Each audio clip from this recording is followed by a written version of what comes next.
नमस्कार, आप सभी का स्वागत है आज के इस नए वीडियो में। आज हम बात करेंगे फ्रांसीसी क्रांति कक्षा 9 की जो एसएसटी की पाठ्य पुस्तक है उसका प्रथम अध्याय जो भाग उसका है पाठ्य पुस्तक का पहला भारत और समकालीन विश्व, इसका जो पहला अध्याय है फ्रांसीसी क्रांति, उसके बारे में हम उस टॉपिक के लेवल के बारे में हम बात करेंगे। तो इस टॉपिक की विभिन्न कड़ियों में आज इस पहली कड़ी में हम 18वीं शताब्दी का जो उत्तरार्ध था उसमें फ्रांसीसी समाज कैसा था इसके बारे में बात करेंगे। फ्रांस की क्रांति आप सभी को पता होना चाहिए 1789 में हुई एक क्रांति थी जो कि महंगाई बढ़ने की वजह से हुई थी। विशेष प्रकार से अगर बात करें हम तो वहाँ पे जो आम लोग थे वो पाव रोटी खाते थे। पाव रोटी की कीमतें इतनी बढ़ गई थी कि आम आदमी उसे नहीं खरीद सकता था। इसके पीछे क्या कारण रहे, क्या वजह रही, उसकी चर्चा हम इस वीडियो में आगे करेंगे। लेकिन 1789 की क्रांति में क्या हुआ, 14 जुलाई 1789 जिस दिन बास्तिल दुर्ग का पतन हुआ था, ये बास्तिल दुर्ग था, ये पेरिस में मौजूद था और इसे निरंकुशता का प्रतीक माना जाता था। इसका पतन हुआ था 14 जुलाई 1789 को। फ्रांसीसी क्रांति का विशेष दिन इसे माना जाता है। तो बास्तिल दुर्ग का पतन 14 जुलाई 1789 को, ये याद रखने योग्य क्यों हुआ, क्योंकि वहाँ के लोगों ने लगभग 7000 की भीड़ ने एक जनसेना का गठन किया और उन्होंने गोला बारूद या हथियारों की तलाश में, उनको उम्मीद थी कि यहाँ हमें गोला बारूद या हथियार मिलेंगे जिसे सम्राट की सेना के खिलाफ हम प्रयोग में लाएंगे। तो उसके तलाश में उन्होंने विभिन्न सरकारी इमारतों को पर हमला किया था। उन्हीं में से एक बास्तिल का दुर्ग था, उस पर आक्रमण करके वहां से कैदियों को मुक्त करा लिया गया। जो जिनकी संख्या उस समय लगभग शायद 7 कैदी थे उस समय, उनको मुक्त करवा लिया गया और इस प्रकार से उस दुर्ग का पतन हुआ। इसको प्रतीक माना जाता था निरंकुशता का। ये यहाँ पे आपको ध्यान होना चाहिए फ्रांस की क्रांति पढ़ने से पहले। और फ्रांस की क्रांति पढ़ने से पहले हम उस समय के फ्रांसीसी समाज के बारे में बात करेंगे। तो फ्रांसीसी क्रांति, आपको ये तारीख है जो महत्वपूर्ण है वो है 14 जुलाई 1789, इंपॉर्टेंट है। इससे पहले हम बात करेंगे 1774 की। 1774 में फ्रांस के अंदर जो बुर्बो राजवंश था उसका शासन चल रहा था। बुर्बो राजवंश, इस राजवंश का नाम था बुर्बो। जैसे हमारे भारत में मुगल और लोधी गुलाम वंश, इसी प्रकार से उस समय फ्रांस में बुर्बो राजवंश था। बुर्बो राजवंश का था जो शासक बना था 1774 में, लुई 16वां इसे कहते हैं, लुई 16वां। इसकी उम्र लगभग 20 वर्ष थी जब ये शासक बना। इसकी पत्नी थी, वो थी ऑस्ट्रिया की राजकुमारी थी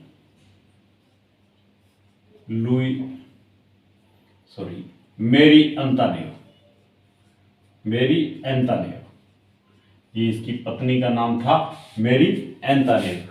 अब हम बात करते हैं फ्रांस में उस समय क्या थे। उस समय फ्रांस में जो समाज था उसको 3 भागों में बांटा गया था। 3 स्टेट बनाए गए थे, स्टेट कहते थे इसमें। प्रथम स्टेट, द्वितीय स्टेट और तृतीय स्टेट। तो जो प्रथम स्टेट था इसमें आते थे पादरी, इसमें आते थे पादरी। द्वितीय स्टेट, इसके अंदर कुलीन वर्ग आता था, कुलीन वर्ग आता था। और जो तृतीय स्टेट था उसमें विभिन्न वर्ग थे, अलग अलग। तृतीय स्टेट था उसके अंदर विभिन्न वर्ग थे। तृतीय स्टेट के अंदर जो वर्ग थे उसमें अगर हम बात करें तो इसमें व्यापारी, वकील, कर्मचारी, जो इनके विभिन्न विभागों के कर्मचारी थे वो हो गए। इसके अलावा कुछ और विभिन्न व्यवसाय करने वाले लोग भी थे। इसके अलावा जो इसका दूसरा था उसमें किसान वर्ग था। हालांकि यहाँ पर उस समय किसानों की संख्या लगभग 90% थी। 90% यहाँ के जो जनसंख्या थी उसमें से किसान थे। और इसके अंदर किसानों के साथ साथ कारीगर भी थे, जो दूसरा वर्ग था। और तीसरा वर्ग था, ये था या तो छोटे किसान या भूमिहीन किसान भी। हम छोटे किसान मैं यहाँ लिख देता हूँ, छोटे किसान, भूमिहीन वर्ग और मजदूर वर्ग, ये इसमें तीसरा वर्ग था। तो प्रथम स्टेट के अंदर थे पादरी, द्वितीय स्टेट में था कुलीन वर्ग और तृतीय स्टेट था उसमें तीन वर्ग अलग अलग एक तरह से हम बात कर सकते हैं। व्यापारी वर्ग, कर्मचारी, वकील, व्यवसायी या जो कुछ ठीक स्थिति वाले लोग थे। उसके बाद थे किसान और कारीगर, और उसके बाद तीसरा था छोटे किसान या भूमिहीन किसान और नौकर लोग, मजदूर लोग। ये लोग इसके तीसरे वर्ग में आते थे। तो यहाँ हम बात करेंगे, ये तीन वर्ग में बंटा हुआ था। इन वर्गों के बारे में मैं आपको थोड़ा सा बता दूं। जो प्रथम और द्वितीय वर्ग था, इनको जन्म तक कुछ अधिकार प्राप्त थे कि इन्हें सम्राट को या राज्य को कर नहीं देना पड़ता था। प्रथम स्टेट और द्वितीय स्टेट को कर नहीं देना पड़ता था, ये कर से बिल्कुल मुक्त थे। इन्हें किसी भी प्रकार का कोई भी कर नहीं देना पड़ता था। तृतीय स्टेट था, वो क्या करता था? तृतीय स्टेट था वो प्रथम स्टेट को एक कर देता था, पादरियों को या जो हम कह सकते हैं चर्च को, क्योंकि प्रथम स्टेट था वो चर्च से संबंधित था, तो इसे एक धार्मिक कर देना पड़ता था। उसका नाम था टीथ या टाइथ। धार्मिक कर, इसे टाइथ भी कहते हैं, कई जगह इसका नाम टीथ भी आता है। तो हमें ये याद रखना होगा, टीथ या टाइथ। कौन देते थे? तृतीय स्टेट के लोग देते थे। किसे देते थे? चर्च को देते थे, यानी पादरी को, यानी प्रथम स्टेट को देते थे। तृतीय स्टेट के लोग प्रथम स्टेट को धार्मिक कर एक टाइथ देते थे। और क्या करते थे? कुलीन वर्ग के लिए काम करते थे। कुलीन वर्ग के लिए क्या करते थे? इन्हें सेवा देनी पड़ती थी, चाहे वो उनके खेतों में सेवा देनी पड़ती थी, चाहे इनके घर पे सेवा करनी पड़ती थी, इनके नौकर के रूप में कार्य करना पड़ता था, सड़कें बनाने में सहयोग करना पड़ता था, इनके खेतों में काम करना पड़ता था। इस प्रकार से ये इनको भी एक कर देते थे। और इसके अलावा तीसरा कर जो सरकार या सम्राट को देते थे, उसको भी टाइल कहा गया है। यहाँ पे तीसरा जो कर है वो ये देते थे, इसको टाइल कहा गया है। ये प्रत्यक्ष कर था। ये प्रत्येक तृतीय स्टेट के प्रत्येक व्यक्ति को राज्य को दिया जाने वाला कर हम कह सकते हैं। राज्य को दिया जाने वाला कर है, इसे टाइल कहा जाता था। ये प्रत्यक्ष कर था। इसके अलावा अन्य भी प्रत्यक्ष अप्रत्यक्ष कर भी कुछ थे, जैसे कि नमक पर कर था या अन्य खाद्यान्न पर जो कर लगता था वो भी अप्रत्यक्ष कर थे, वो भी देने पड़ते थे। तो हम यहाँ बात कर रहे थे तीन स्टेट की। तो आपने देखा कि प्रथम स्टेट है और द्वितीय स्टेट है, उनको जन्मतः अधिकार प्राप्त था, कुछ विशेषाधिकार प्राप्त था कि उन्हें कर नहीं देना पड़ता था।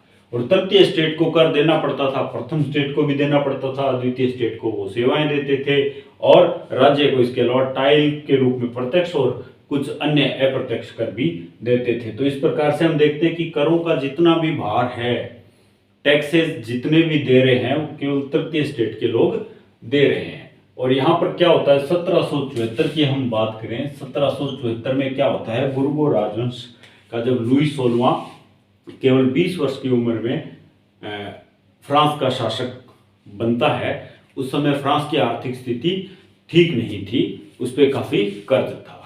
जैसे ही वो बनता है तो वो क्या करता है, अमेरिका के जो 13 उपनिवेश थे, अमेरिका के 13 उपनिवेश थे, उनको ब्रिटेन, जो कि इनका साझा दुश्मन था, उससे छुड़ाने के लिए कुछ युद्धों में भाग लेता है। और इस प्रकार से उसे लगभग 10 अरब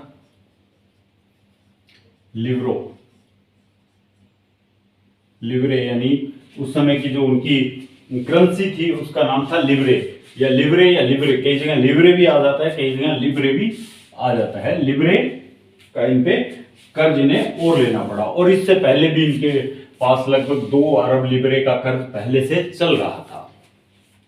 इसके अलावा देखो, उस समय लुई 16वें ने अपनी जो महारानी थी मैरी अंता ने उसके लिए वर्साय के बहुत सुंदर महल भी बनवाए थे, उनका खर्चा भी था, राज दरबार का खर्चा भी था, शासन चलाने के लिए, विश्वविद्यालय या शिक्षा के लिए, सड़कें बनवाने के लिए भी राज्य को खर्चा चाहिए था। तो कर्ज था वो बढ़ता जा रहा था, 12 अरब लिवरे से भी अधिक हो गया था। जो सरकार को कर्ज देने वाले लोग थे वो 10% ब्याज के हिसाब से पैसा भी मांग रहे थे। तो इस प्रकार से हम अगर समझे इस बात को तो बहुत ज्यादा आर्थिक दबाव उस समय के बुर्बो राजवंश को सामना करना पड़ा, लुई 16वें को सामना करना पड़ा।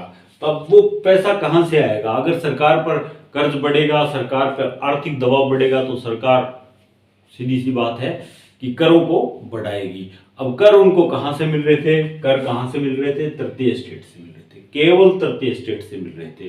तो तृतीय स्टेट पर यह भार पड़ने वाला दिख रहा था कि तृतीय स्टेट पर ही ये भार बढ़ेगा। तो इसके लिए क्या किया जाता था कि कर था वो बढ़ाने के लिए सीधा ऐसे नहीं था कि शासक सीधा कर बढ़ा दे।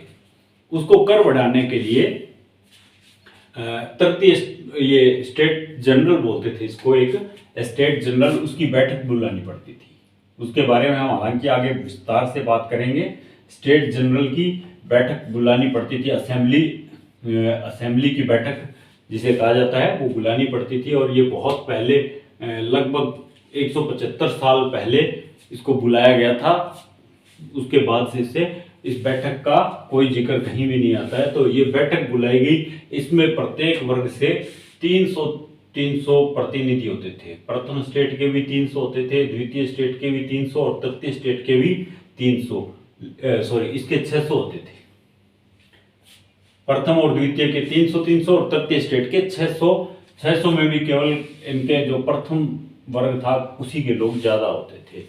तो ये जो स्टेट जनरल की बैठक बुलाई इसके बारे में हालांकि हम आगे विस्तार से बात करेंगे अगले कड़ी में। इसमें क्या होता था, इनके वोटों का मूल्य केवल एक होता था, एक वोट इनका, एक वोट इनका और एक वोट इनका, और बहुमत से फैसला होता था। तो सीधी सी बात दिख रही है कि अगर ये दोनों सहमत हो जाएंगे शासक के साथ तो कर का बोझ है वो इस पे पड़ जाएगा, क्योंकि एक ही वोट इनका है, एक ही इनका है और इनके वोट का मूल्य भी एक है। तो इन लोगों ने, तृतीय स्टेट वालों ने विरोध किया कि नहीं, ऐसे नहीं चलेगा। अगर आपको वोट डलवाना है तो प्रत्येक के वोट का मूल्य स्वयं के वोट के मूल्य के बराबर करो। इनका भी 300 करो, इनका भी 300 और हमारा भी 600, क्योंकि इन्हें उम्मीद थी कि इनमें से कुछ लोग हमारा साथ देंगे और हम कर नहीं बढ़ने देंगे। बस यहाँ से इस क्रांति की एक तरह से शुरुआत मानी जा सकती है।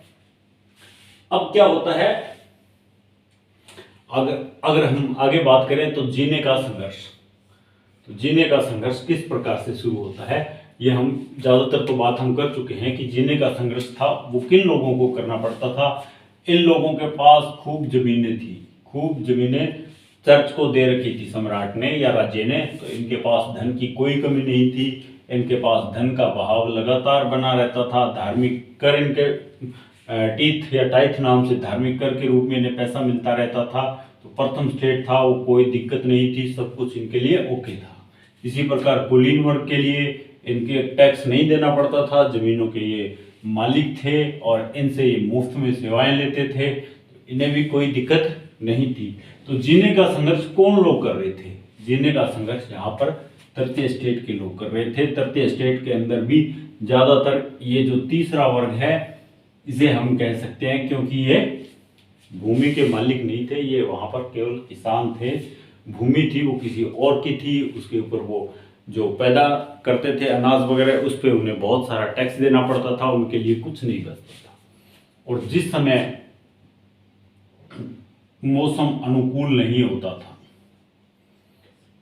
बरसात ज्यादा हो गई या ओले गिर गए या ठंड ज्यादा पड़ गई, फसलें खराब हो गई, तो उससे क्या होता था, खाद्यान्न उत्पादन में कमी आ जाती थी और इन्हें टैक्स देने में भी दिक्कत आती थी। तो इस प्रकार से ये लोग जीने का संघर्ष कर रहे थे। कौन से लोग? तृतीय स्टेट के लोग, क्योंकि टैक्स का भार सारा इन्हीं पे था। राज्य का एक तरह से आर्थिक जो प्रक्रियाएं थी वो इसी वर्ग के ऊपर निर्भर थी। अब जीविका का संकट कैसे उत्पन्न होता था उसके बारे में बात करेंगे। जीविका का संकट उत्पन्न होने के लिए आपकी जो पाठ्य पुस्तक है उसमें एक सारणी दी गई है जो आपको कंप्लीट करनी है। मैं थोड़ा सा उसको आपको रेखा चित्र के बारे में बताता हूं कि सबसे पहले इसने दिखा रखा है खराब फसल। खराब फसल होने से क्या होगा, मैं यहाँ पर आपको ये रेखा चित्र ही बना के दिखा देता हूँ। खराब फसल होने से अन्न उत्पादन में कमी आ जाएगी, अन्न उत्पादन में कमी आ जाएगी, जिससे क्या होगा, खाद्यान्न संकट पैदा हो जाएगा, खाद्यान्न का संकट पैदा हो जाएगा। खाद्यान्न के संकट पैदा होने से जो खाद्य पदार्थों की कीमतें हैं वो बढ़ जाएगी, कीमतों में वृद्धि हो जाएगी। कीमतों में वृद्धि होने से जो गरीब वर्ग है या तीसरा वर्ग है, गरीब वर्ग क्रय नहीं कर पाएगा या खरीद नहीं पाएगा, या वो सामग्री है, खाद्यान्न सामग्री वो प्राप्त नहीं कर पाएगा, यानी जो उनकी मुख्य वस्तु है पाव रोटी नहीं खा पाएगा। खाद्यान्न वस्तु के रूप में वहां पर पाव रोटी को प्रमुख खाद्य पदार्थ माना जाता था, वो पाव रोटी क्रय नहीं कर पाएगा। और क्रय नहीं कर पाएगा तो उससे क्या होगा, यहाँ पर आगे उसको रेखा चित्र में दो तरीके से बताया गया है कि अगर वो पाव रोटी नहीं खरीद पाएगा तो यहाँ पर दो चीजें होगी। एक तो वो कमजोर हो जाएगा, कमजोर हो जाएगा, उससे महामारी फैल जाएगी। महामारी में यहाँ पर आप मृत्यु लगा सकते हैं कि कमजोर होकर वो मृत्यु को प्राप्त हो जाएगा। और दूसरा है खाद्यान्न दंगे होंगे जिससे महामारी फैल जाएगी।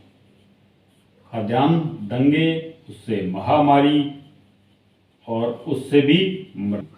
तो एक प्रकार से जो जीविका का संकट उत्पन्न होता था उसमें सबसे बड़ा जो था फसल खराब होने की, अन्न उत्पादन में कमी होने की वजह से होता था। और आप सभी को पता है कि कृषि है वो बिल्कुल प्रकृति पर आधारित है। जब प्रकृति देती है तो बहुत अच्छा उत्पादन होता है, और प्रकृति अगर नाराज होती है तो उत्पादन नहीं होता है। तो बिल्कुल ये बरसात, गर्मी, सर्दी, इन चीज़ों पर ये निर्भर करता है। तो इस प्रकार से अगर हम बात करें तो कीमतों में वृद्धि कब होती है, जब खाद्यान्न उत्पादन में कमी हो जाती है तो कीमतों में वृद्धि होती है। अब तीसरी सबसे महत्वपूर्ण बात है वो ये है कि उभरते मध्य वर्ग ने विशेषाधिकारों के अंत की कल्पना की। अब ये उभरता हुआ जो मध्य वर्ग था वो क्या था? फ्रांस का जो तृतीय स्टेट था इसमें हमने बात की थी एक व्यापारी वर्ग की। व्यापारी वर्ग, वकील, कर्मचारी, ये एक तरह से उभरता वर्ग मान सकते हैं। व्यापारी वर्ग में ऐसे लोग थे वहां जो ऊनी वस्त्रों का व्यापार करते थे।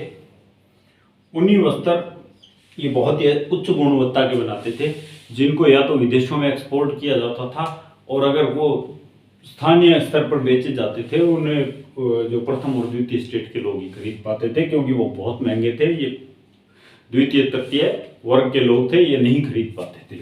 तो इन लोगों ने धन अच्छा कमा रखा था। उभरता जो मध्य वर्ग था, एक नया वर्ग था, उसका मतलब हम कह सकते हैं कि यहाँ पर उदय हो गया था और उसे मध्य वर्ग नाम दिया गया है। यहाँ पर उभरता हुआ मध्य वर्ग था। उन लोगों की ये सोच थी, उन्होंने कल्पना की थी।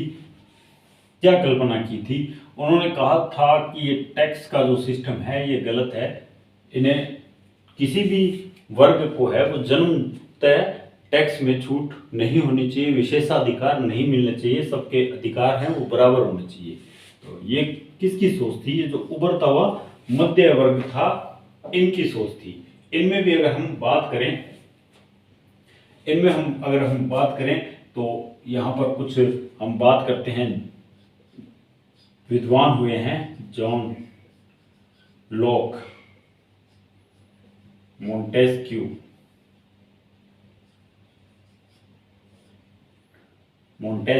जॉन लॉक, और इसके अलावा हम बात करेंगे जॉब की।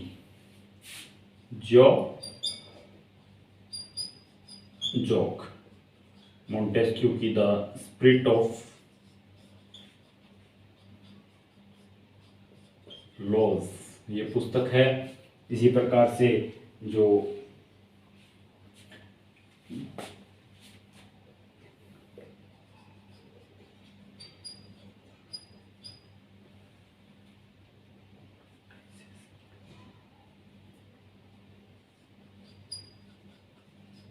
इनकी एक जो पुस्तक थी जॉन लॉक की, उसका मैं यहाँ पर नाम लिख रहा हूँ, ऑफ गवर्नमेंट।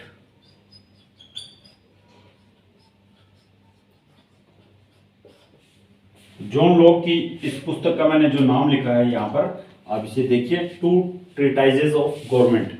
यहाँ पर जॉन लॉक ने क्या कहा था? इसने जो राजा का दैवीय सिद्धांत था,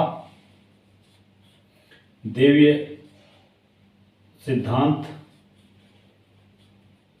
और निरंकुशतावादी, किसी भी शासक का निरंकुशतावादी होना, इन दोनों का विरोध किया था। इन्होंने इसका खंडन किया था कि कोई दैवीय सिद्धांत नहीं है, कोई इस प्रकार का कोई सिद्धांत नहीं है, ये खुद को शक्तिशाली बनाने के लिए इस प्रकार का एक कल्पना करके बनाया हुआ है। और राजा को, शासक को निरंकुशतावादी नहीं होना चाहिए, सभी के लिए समान अधिकार बनाने वाला शासक होना चाहिए। मोंटेस्क्यू ने स्पिरिट ऑफ लॉज में जो शासन का तरीका था उसमें विधायिका, कार्यपालिका और न्यायपालिका की बात की थी। इसने विधायिका, कार्यपालिका और न्यायपालिका इस प्रकार से जो शासन चलाने की बात की थी, एक तरीका प्रस्तुत किया था। और जो 13 उपनिवेश थे जो कि बाद में ब्रिटेन से मुक्त हो गए थे, उसमें इसके जो इस सिद्धांत को है वो बल भी मिला था, क्योंकि अमेरिका में उस समय का जो शासन स्थापित किया गया था वो बिल्कुल इसी आधार पर किया गया था। तो इस प्रकार से जॉन जॉब भी एक प्रगतिशील, हम मान सकते हैं कि एक विचारक था, इसने भी इसी प्रकार की कोई सिद्धांत अपना दिया था। तो इन लोगों ने, जो पढ़े लिखे या विद्वान पुरुष थे उस समय के, उन लोगों की जो ये बातें थी वो उस समय आम लोगों के अंदर खूब प्रचारित हुई। जगह जगह जब वो बैठते थे या किसी प्रकार की चर्चा में भाग लेते थे, चौपाल में या हम कॉफ़ी शॉप वगैरह में वहाँ पे बैठते थे, तब इनके विचारों को एक दूसरे तक प्रसारित किया जाता था। तो इस तरह से लोगों के अंदर इन दोनों वर्गों के बीच में के खिलाफ, विरोध में थोड़ी विरोध की भावना इनमें शुरू हो गई थी। तो ये यहाँ के, हम फ्रांसीसी समाज के बारे में बात कर रहे थे। आगे की कड़ियों में हम फ्रांसीसी क्रांति के बारे में विस्तार से बात करेंगे। यहाँ आपको महत्वपूर्ण बात जो मैंने बताई वो ये थी कि जो पूर्व राजवंश का शासक 1774 में शासक बना था, लुई 16वां, उसके समय में आर्थिक स्थिति ठीक नहीं थी। उसने मैरी एंटोनेट, जो कि उसकी पत्नी थी, उसके कहने पर वर्साय के जो महल थे, आलीशान महल थे, वो बनवाए थे, बहुत महंगे पड़े थे वो, और लोगों पे कर लगाया गया था उनको बनाने के लिए।